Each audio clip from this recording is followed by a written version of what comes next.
From the trading floor of the NYMEX, I'm Jill Malandrino for TheStreet. And Zuc, it's been quite a week for the commodity complexes. Most of them have all been under pressure, particularly gold. Oh, gold certainly took out some very important support areas, 1180 and 1160. Last technical support is in the 1140 range, and then we go down to 1080, which we haven't seen in quite some time.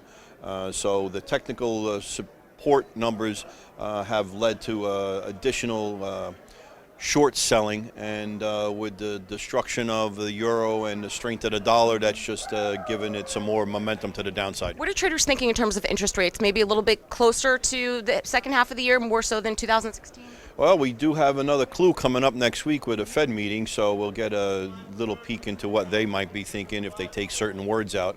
Very important, the language apparently. But certainly what we've seen with the numbers lately, there's a little bit of a malaise in the economy, especially everybody thought we'd get a shot in the arm with lower energy prices, and that really hasn't translated into a good first quarter here. So those that were looking for a sooner than later interest rate rise may be dashed with that thought, and especially with Europe not doing so well, we may have to push that back a little bit. Let's switch gears and talk about crude, because even though commodities are priced in U.S. dollars, crude is just under pressure because of its own fundamentals.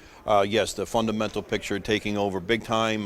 Once a week we get the figures increases on a significant scale for bidding for storage. And whether it's Brent or the U.S. markets, just plenty of flooding of oil. We did have that short cover rally up into the low 50s, and to come back down now and with a 45 handle this morning puts you just a couple of dollars low from the move of oil.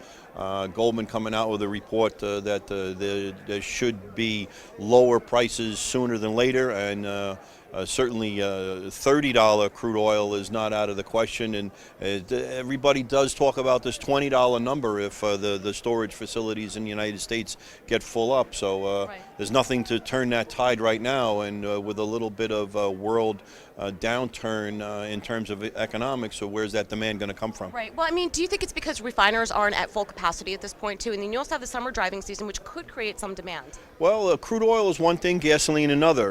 That strike could definitely put a little bit of bid into the gasoline, and they've wiped that back down a little bit. We're off 20 to 30 cents in the last couple of weeks in the gasoline.